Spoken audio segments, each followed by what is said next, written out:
आत्मार्थी लोगों के लिए वरदान साबित हो रहा है। जो भव्य जीव अपनी आत्मा का कल्याण करना चाहते हैं, उन्होंने पवित्र जिन शासन को अपने जीवन में धारण करने का प्रबल पुरुषार्थ किया है, आज भी कर रहे हैं। और जैसे जैसे पवित्र जिन शासन की महिमा को लोग जानेंगे, श्रद्धा धारण करेंगे, उसे स्वीकारेंगे और अपने आचरण का विषय बनाएंगे, वो लोग भी निर्माण की सिद्धि को करेंगे। पूज्यवर आचार्य देव समंतभद्र महाराज श्रापकाचार ग्रंथ के माध्यम से सच्चे भगवान का स्वरूप हम सभी लोगों के समक्ष रख रहे हैं। सच्चे देव के साथ साथ सच्चे शास्त्र और सच्चे गुरु के स्वरूप को रखते हुए हम सबको सम्यक दृष्टि बनाने के लिए पुरुषार्थ कर रहे हैं। सच्चे देव शास्त्र गुरु की पहचान ही हमारे सम्यक दर्शन का आधार बनेगी। सच्चे भगवान कौन हैं? जिन्हें वीतरागता की उपलब्धि हो चुकी है, जिनकी आत्मा से मोहिनी कर्म सदैव के लिए समाप्त हो गया है। 10वें गुण स्थान के अंत में मोहिनी कर्म का क्षय हो जाता है। उसके बाद है आत्मा राग और द्वेष परिणाम नहीं कर सकता। मोहिनी कर्म एक ऐसा कर्म है जिसके उदय में यह जीव राग और द्वेष रूप परिणाम करता था। वही राग द्वेष रूप परिणाम जीव के नवीन कर्म के बंध में कारण बनता था। वही राग द्वेष परिणाम उसके दुखों का मूलभूत कारण था। सच्चे भगवान तो दोषों से रहित होते हैं। जब तक आत्मा में कर्म विद्यमान रहते हैं, जब तक आत्मा में कर्म बंधे रहते हैं, तब तक जीव नाना प्रकार की भावनाओं के द्वारा, नाना प्रकार की प्रवृत्तियों के द्वारा स्वयं को दोषी बनाता रहता है। लेकिन जब राग द्वेष रूपी मल खत्म होता है, जब मोहिनी कर्म की निर्जरा होती है, तो आत्मा से इस प्रकार के दोष स्वयं पलायन कर जाते हैं। तो भगवान कौन हैं? भगवान की पहचान समंतदेव महाराज करा रहे हैं। सच्चे भगवान की पहचान पूज्यवर समंतभद्र महाराज हम सभी लोगों के लिए करा रहे हैं। उच्छिन्न दोषेणे, जो समस्त दोषों से रहित हैं। वीतरागी, जिनका राग और द्वेष बीत गया है। सर्वज्ञ, जो सब कुछ जानते हैं, कुछ भी उनके ज्ञान से परे नहीं है। हितोपदेशी, जिनकी दिव्य देशना, जिनकी मंगल देशना, जिनकी दिव्य ध्वनि संसार के प्रत्येक जीव के लिए हितकारी है। जो व्यक्ति दिव्य देशना का अनुकरण करता है, दिव्य देशना को अपने आचरण में लाता है, निश्चित रूप से वह जीव निर्माण के सुखों को प्राप्त करता है। तो सच्चे भगवान का स्वरूप, इसकी चर्चा घर घर में होना चाहिए। जो भी व्यक्ति प्रवचनमाला कार्यक्रम के अंतर्गत धर्मोपदेश रूप स्वाध्याय कर रहे हैं, जिनके लिए सच्चे भगवान की पहचान समंतभद्र महाराज के माध्यम से हो रही है, यह ग्रंथ सच्चे देव का स्वरूप सबके समक्ष में रख रहा है, इसकी चर्चा घर घर में होना चाहिए।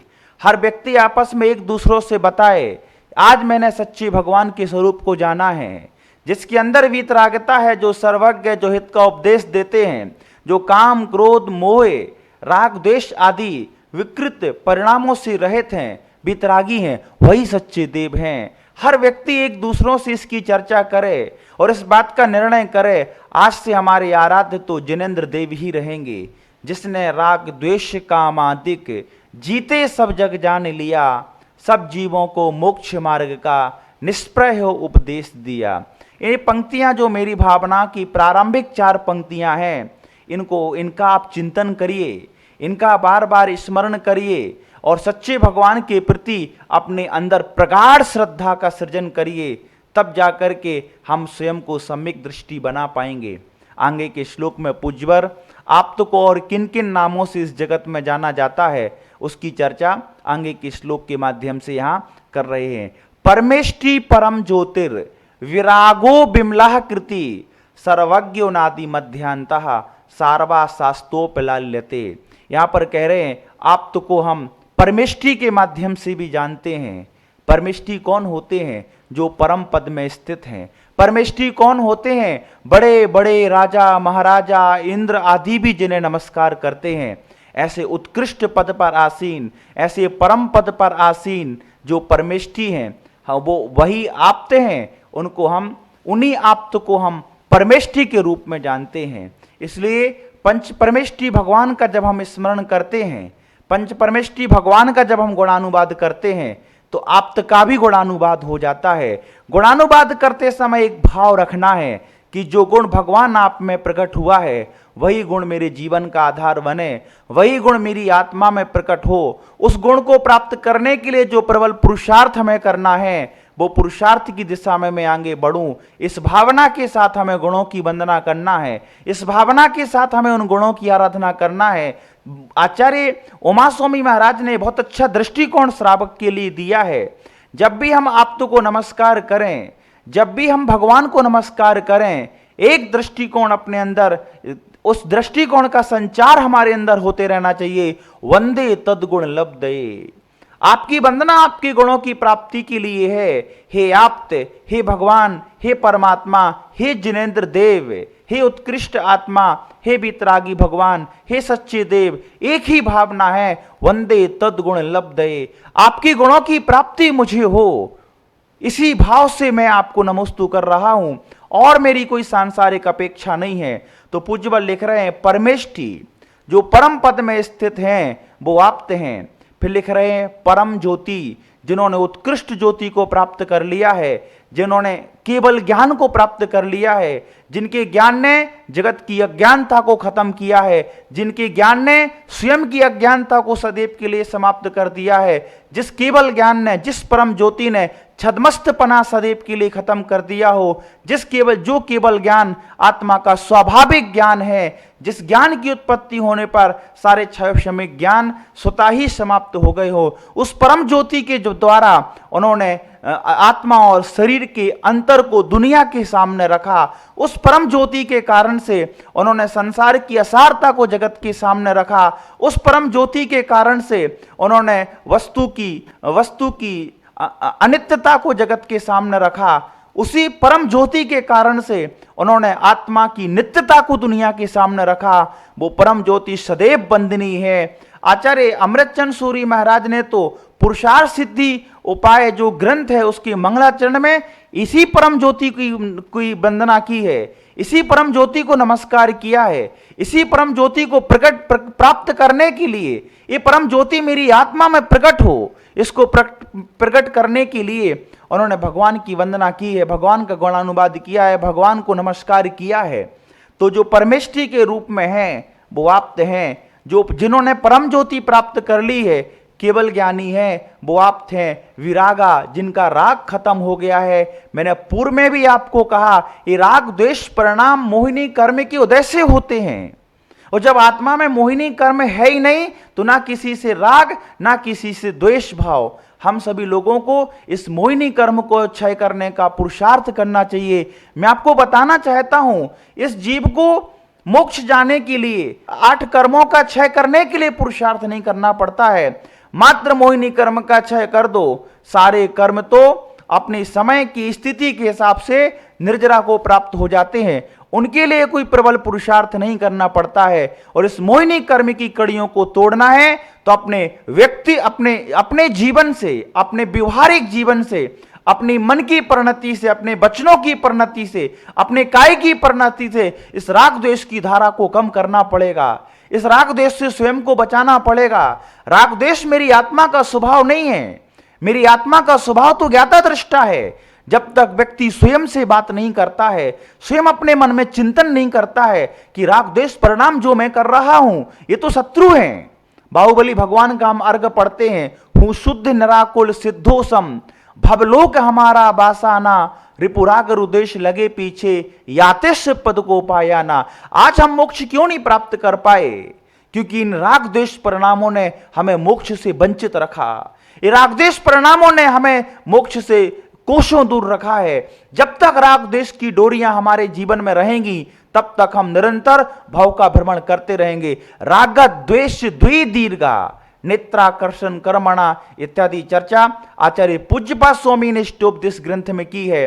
तो भगवान कैसे हैं? विराग, राग से रहित हैं, बीतरागी हैं, उनके मन में कोई राग और द्वेष का परिणाम नहीं है। विमल, उनकी आत्मा में किसी भी प्रकार का कर्ममल नहीं है। इसलिए वो विमल हैं, उनकी जो राग द्वेष रूपी भाव कर्म है वो समाप्त हो चुके हैं, इसलिए वो विमल हैं।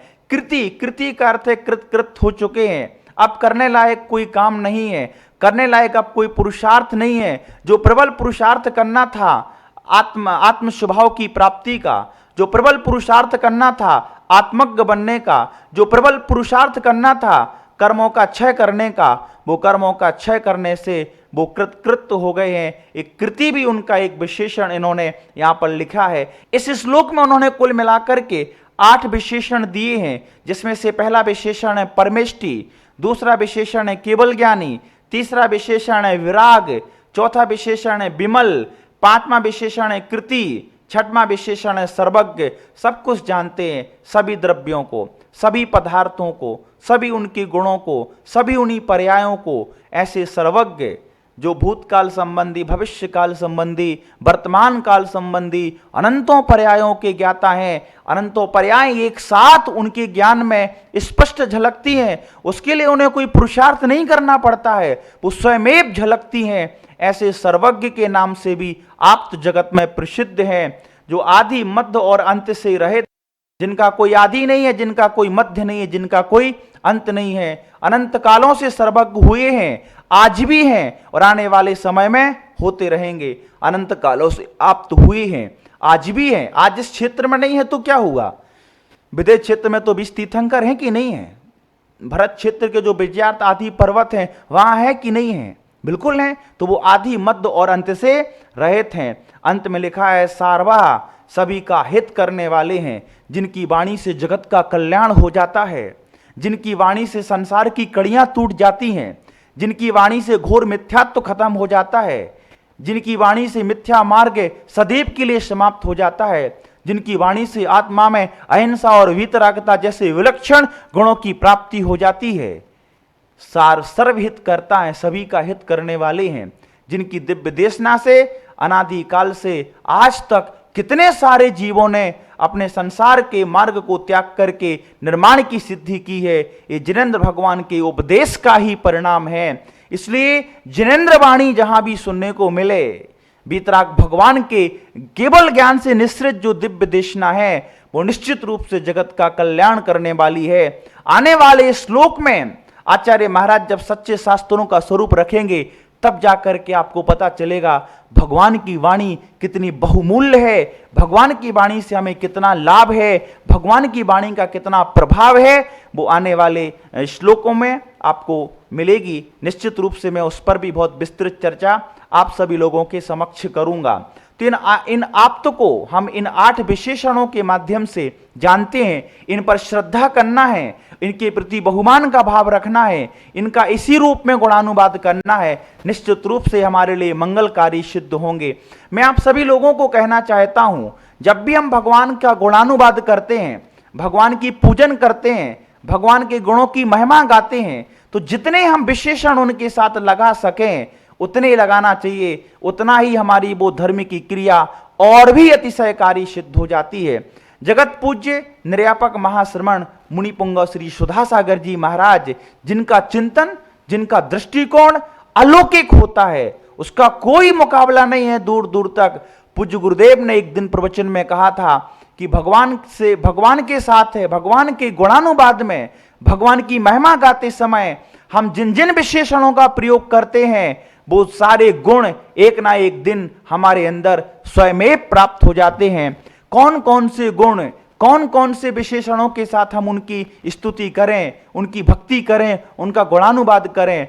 भगवान का जब दर्शन करते तो बोले भगवान आप वीतरागी हैं, भगवान आप सर्वज्ञ हैं, भगवान आप 18 दोषों से रहित हैं, भगवान आप पंच कल्याणक विभूषित हैं, भगवान आप अनंत चतुष्टय से युक्त हैं, हे भगवान आप अष्ट प्रातिहारों से मंडित हैं, हे भगवान आप 12 सभाओं से युक्त हैं, हे भगवान आप 3 लोक के अधिपति हैं, हे भगवान आप ओम ह्रीम श्रीम आदि बीजाक्षरों से मंडित हैं, हे भगवान आप अतिशयकारी हैं, हे भगवान आप मंगलकारी हैं, हे भगवान आप लोक में उत्तम हैं, हे भगवान संसार के जीव आपका आश्रय पाते हैं, हे भगवान कोई भी अवगुण आपको छू नहीं पाया, हे भगवान सारे गुणों ने आपको आश्रय लिया है, अनेकों विशेषताओं से युक्त है जिनेंद्र भगवान का विराट व्यक्तित्व। उन गुणों जितना जितना हम सब लोग अध्ययन करेंगे उतने उतने भगवान के गुणों से परिचित होंगे और उन गुणों का प्रयोग हम दर्शन करते समय करें, उन गुणों के साथ भगवान का हम स्मरण करें, उन गुणों के साथ हम भगवान का गुणानुवाद करें, निश्चित रूप से वो गुण हमारे अंदर भी प्रकट होंगे। हम कह सकते हैं भगवान आप मंगलकारी हैं, आपके दर्शन से मंगल होता है, आपके दर्शन से पुण्य बढ़ता है, आपके दर्शन से कर्म की निर्जरा होती है, आपके दर्शन से परिणामों की विशुद्धि बढ़ती है, आपके दर्शन से हमारी कुमति अच्छी मति हो जाती है। भगवान आपके दर्शन से सारे प्रश्नों के उत्तर मिल जाते हैं। कुंडलपुर के बड़े बाबा का एक प्रसिद्ध भजन है जो सब लोग गाते हैं, वो मेरा अत्यंत प्रिय भजन है। सारे प्रश्नों के यहां उत्तर मिल जाते हैं, रोते रोते आने वाले हंसते हंसते जाते हैं। भजनकार ने जो पंक्तियां लिखी हैं, इन पंक्तियों के पीछे भजनकार का भी, भजन लिखने वाले का बड़ा गहन चिंतन होता है, उसकी असीम आस्था होती है प्रभु पर, फिर अपने उन्हीं भावों को, उसी आस्था को वो शब्दों का रूप देता है जो जगत के सामने भजन आदि हमारे पास आते हैं।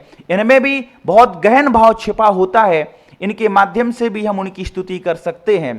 तो जितने अधिक विशेषणों के साथ, जितनी अधिक महिमा के साथ हम जिनेंद्र भगवान के स्वरूप का चिंतन करेंगे, जिनेंद्र भगवान का गुणानुवाद करेंगे, उनकी स्तुति करेंगे, निश्चित रूप से वो सभी गुण हमारे अंदर एक दिन प्रकट हो जाएंगे।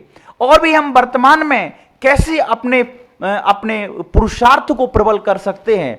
जैसे भगवान 64 रिद्धियों से युक्त हैं। यदि जिस दिन हमारा मनोबल कमजोर पड़े, हमें लगे कि मैं कोई भी काम नहीं कर पा रहा हूं, जिस कार्य को मैं हंस के कर लेता था, जिस कार्य को मैं चुटकी बजा के कर लेता था, जो काम मेरे लिए बाएं हाथ का खेल था, उस काम को मैं अनेकों पुरुषार्थ करने के बाद भी नहीं कर पा रहा हूं, आपका मोटिवेशन लो हो रहा है, आपका मनोबल कमजोर हो रहा है, तो मनोबल रिद्धि से संपन्न श्री 24 तीर्थंकर भगवान की जय।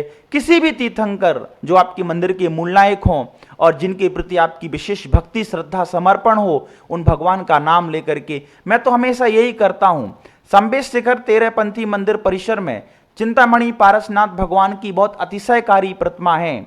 जब भी मुझे अनुकूलता होती है मैं वहां जाता हूं और भगवान के चरणों में बैठ कर के एक एक दो दो घंटे तक उनका इसी रूप में गुणानुवाद करता हूं।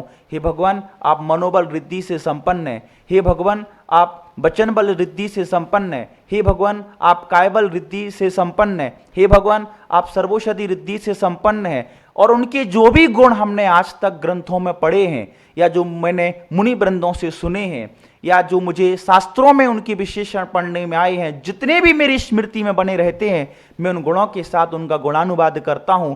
तो आपके के स्वरूप के प्रति मेरी श्रद्धा और भी दृढ़ होती जा रही है। आपके के स्वरूप को पढ़िए, आपके के स्वरूप को समझिए, आपके के स्वरूप को अपनी श्रद्धा का विषय बनाइए। एक दिन ये श्रद्धा भी सम्यक दर्शन में कारण हो बन सकती है। इसी मंगलमय भावना के साथ महावीर भगवान की जय।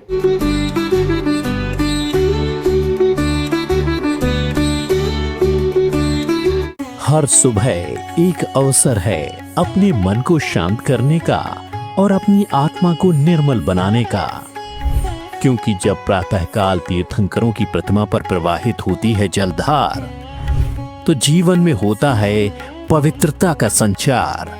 अब प्रतिदिन देखिए